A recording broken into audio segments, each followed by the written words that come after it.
부동산에 방문해서 임장할 때 뭘 봐야 하는지 한 방에 정리해서 여러분들의 시간과 돈을 아껴드릴게요. 집 하나 봤는데 마음에 하나도 안 들어요. 근데 부동산 사장님이 열심히 보여주셨는데 이거 마음에 안 들어요 하기가 좀 미안한 거예요. 이것도 괜찮네요, 저것도 괜찮네요 하다가 악질 중개인 만나면 호갱당하는 거예요. 뭐에 씌였는지 부동산 갔다가 당일에 계약을 했거든요. 나중에 보니까 그 집이 수리도 안 돼 있고 가격은 엄청 비싸고 결국 가계약금 500 날리고 계약을 파토냈던 기억이 있습니다. 저 같은 시행착오 안 하시도록 준비했습니다. 꼭 영상 끝까지 보세요. 안녕하세요. 여러분들의 부동산 가이드 스페이시입니다. 저는 최근에 신혼집 계약을 했거든요. 근데 그 과정에서 계약금 500만 원을 날렸어요. 그때 뭐에 씌였는지 저층에 수리도 안 된 후진집을 엄청 비싼 가격에 산 거예요.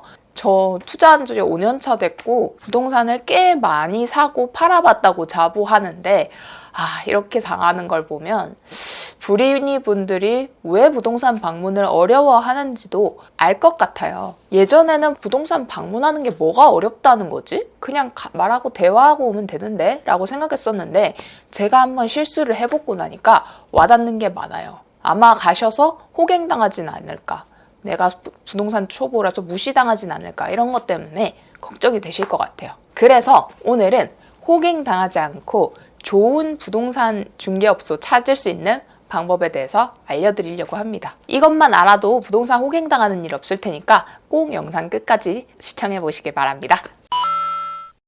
여러분이 생각하시기에 악질 부동산은 뭔가요? 많은 대답이 있을 수 있겠지만 결국은 나한테 저렴하고 상태 괜찮은 물건이 아니라 상태가 별로인 물건을 비싸게 팔려고 하는 그런 중개인이 어떻게 보면 우리가 생각하는 악질 중개인일 수 있겠죠. 사실 부동산 중개업소 사장님 중에서 악마와 천사는 없거든요. 생각해보세요.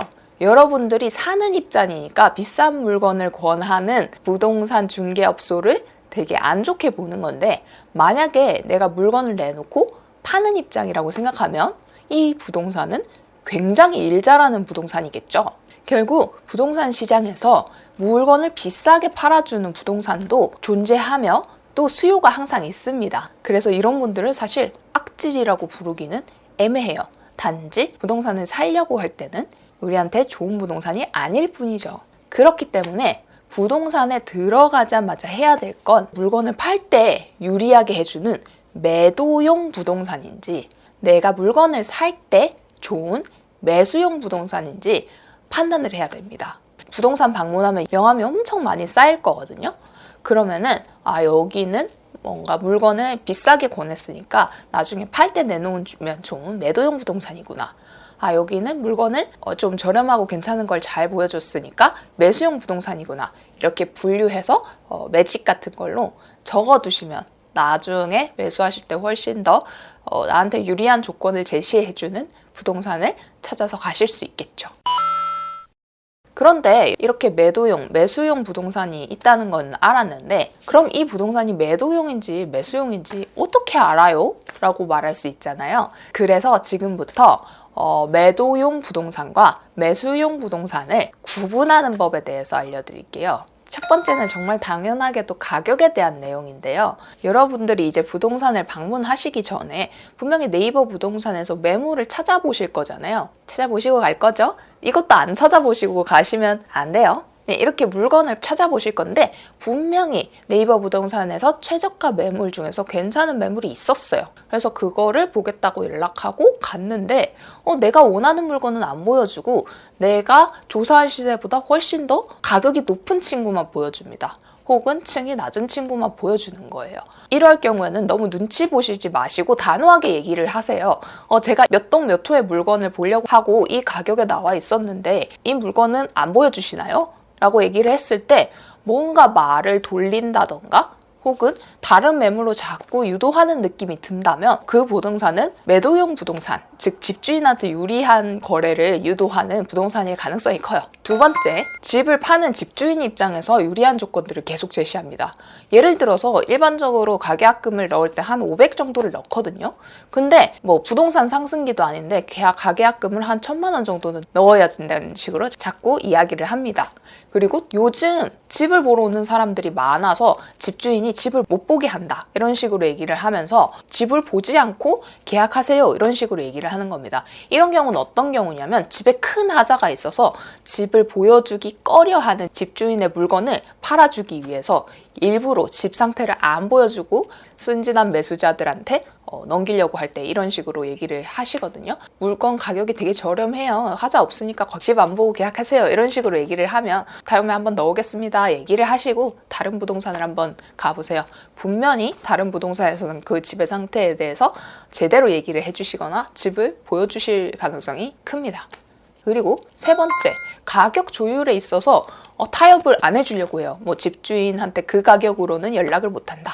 집주인한테 욕먹는다. 이런 식으로 분명히 실거래가가 지금 나와 있는 가격보다 훨씬 더 낮게 찍혀 있는데도 불구하고 가격 조율에 대해서 얘기를 했을 때 좀 단호한 스탠스를 보이는 곳이 있어요. 그러면 그런 곳은 매도용 부동산이 가능성이 크기 때문에 다른 부동산도 좀 많이 보시고 결정하시는 걸 추천드립니다. 굉장히 좋은 매물이 아닌데도 불구하고 특정 매물만 집요하게 권하는 경우가 있거든요.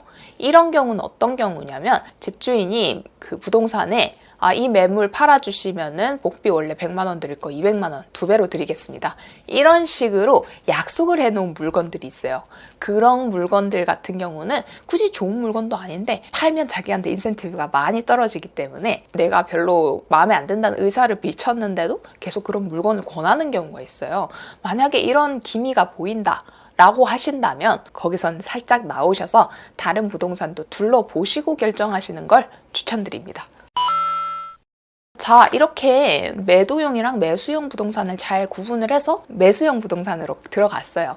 그럼 어떻게 대화를 해야 돼요? 저 좀 무시당할까봐 무섭고요. 어떻게 대화해야 될지도 좀 모르겠어요. 이렇게 얘기를 하시거든요. 근데 사실은 이 얘기 들으시면 안도하실 수도 있는데요. 부동산 가서 말을 어떻게 하느냐보다는 애티튜드가 더 중요하고 오히려 입은 닫는 게 좋을 수도 있어요. 이게 무슨 말이냐면 부동산 가서는 많이 말하는 것보다 듣는 게 중요하거든요. 나에 대한 얘기 혹은 내가 잘 아는 거에 대해서 얘기하면서 대화를 이끌어 나가는 것보다는 부동산 중개인한테 질문을 하고 나는 듣는 포지션에서 대화를 하시는 게 훨씬 더 좋은 방법입니다. 내가 아는 지식에 대해서 애매하게 얘기를 하면 얘가 물건을 살 사람이 아니고 투자자인데 공부하러 온 건가?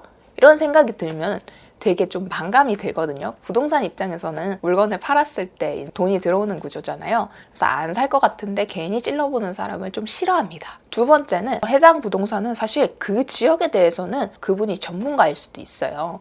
아무리 우리가 많이 임장을 다니고 해도 결국 내가 처음 가는 지역이라고 한다면 그 지역에 대해서 모를 수밖에 없거든요. 세 번째, 내가 말을 많이 하면 많이 할수록 내 정보를 노출하는 셈인데 그렇게 되면 협상 과정에서 되게 안 좋은 위치에 점하게 될 수 있어요. 예를 들어서 스몰 토크 하면서 개인적인 얘기를 이렇게 한 거예요. 저 살고 있는 전셋집이 1개월 뒤에 만기라서 빨리 사야 돼요. 이런 식으로 얘기를 하면 얘는 좀 기간이 급하니까 아무거나 권해도 잘 사겠다 싶어서 별로인 매물을 추천한다던가 혹은 자기가 인센티브를 많이 받을 수 있는데 가격이 높은 매물을 권할 수도 있는 거예요. 그래서 뭔가 내가 아는 걸 많이 말해야 된다는 생각보다는 평소에 공부하면서 궁금했던 점을 질문하고 많이 듣는 버릇을 하는 게 훨씬 더 얻어가는 게 많을 거예요. 근데 또 부동산 임장 가면 대화하는 거에 대해서 이런 얘기를 하시는 분이 있어요. 저 있잖아요. 사실 돈이 없거든요. 근데 부동산 공부를 하러 가는 거거든요. 지금 당장 살 것도 아닌데 집을 보여달라고 하는 게 뭔가 좀 미안한 것 같아요. 이렇게 얘기하시는 분들이 있어요. 근데 저는 이게 정말 잘못된 접근이라고 생각하거든요.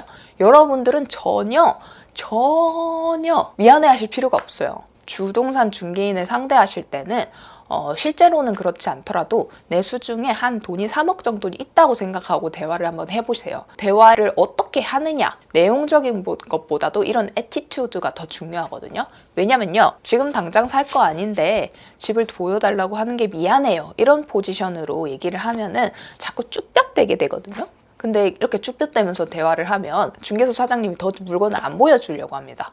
왜냐면 사실 당신은 그분의 고객이거든요. 사는 입장에서 판매를 하는 사람한테 눈치를 봐야 될 이유가 뭐가 있죠? 우리가 돈을 지불하는 입장인데, 그죠? 그래서 만약에 이렇게 쭈삣대면서 뭔가 미안해하고 이러잖아요. 그러면은 얘 지금 당장 살 애가 아닌가? 그냥 공부하러 온 친구인가? 이런 생각이 들어서 오히려 집을 안 보여주려고 할 가능성이 커요. 여러분들이 중개인이라도 지금 당장 살 것 같은 사람한테 집을 보여주고 싶잖아요. 그래서 이렇게 미안해하고 쭈뼛거리는 행동은 오히려 좋지 않습니다. 그리고 지금 당장 안 살 건데 집을 보여달라고 하는 게 미안하다는 말은 말이 안 되는 거예요. 아니 3, 4억을 이미 현금으로 가지고 있는 사람들도 부동산에 한 번 방문해서 바로 계약하는 사람은 없어요. 저도 이번에 신혼집 계약을 할 때 같은 부동산에 6번이나 방문하고 결정을 했거든요. 그래서 당연히 그 부동산에 처음 가서 방문해가지고 사는 사람은 없고 중개인들도 그걸 알고 있어요. 근데 이걸 가지고 눈치를 주는 부동산이 있다면 거기가 이상한 겁니다. 님을 만만하게 보고 있거나 집을 살 사람이 아니라고 눈치를 채버린 걸 수도 있어요. 하다못해 우리가 10,000원짜리 티 한 장을 사더라도 입어보고 사잖아요. 근데 몇 억짜리 집을 보지도 않고 사실 거예요? 괜히 그러실 필요가 전혀 없습니다. 집을 보여주는 거는 중개사의 일이에요. 전혀 미안해할 필요가 없으니까 한 3억쯤 갖고 있다는 생각으로 당당하게 전화하셔서 약속 잡고 집을 보시는 게 중개인 입장에서도 훨씬 더 좋은 매물을 보여줄 가능성이 커요. 오늘은 나한테 좋은 매물을 추천해줄 부동산 중개업소를 찾는 방법에 대해서 알려드렸는데요. 이건 사실 한 부동산만 방문해서는 알 수가 없습니다. 같은 지역에 같은 아파트를 매매하더라도 여러 부동산을 다니면서 똑같은 매물에 대해서 어떻게 브리핑하는지를 잘 들어봐야지 감을 가질 수 있을 거예요. 이게 혼자서 여러 곳을 다니는 게 힘들다면 단체 임장을 다니는 것도 좋아요.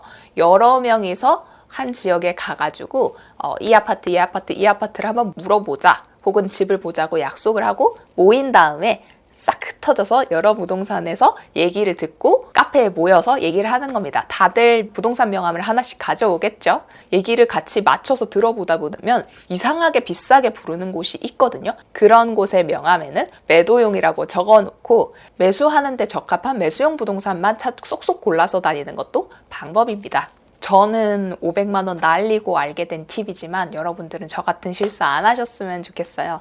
사실 돈 없는 2030들한테 500만 원이 정말 큰 돈이잖아요. 이런 피 같은 시드머니가 여러분들한테 얼마나 절실한지 알고 있어요. 저도 처음에 시작할 때는 1,800만 원이라는 작은 돈으로 시작해서 지금은 신축 아파트 3채, 상가 한 채 이렇게 가지고 있거든요. 이렇게 될 때까지 실제로 경험해보지 않고 발품 팔지 않으면 모르는 정말 다양한 시행착오들을 거쳤어요. 저같이 20대, 30대인데 부동산 투자를 해보고 싶고 그 과정에서 시행착오를 좀 줄여보고 싶다 하시는 분들은 구독, 알림 설정해 두시면 제가 더 좋은 정보 많이 전달 드리겠습니다.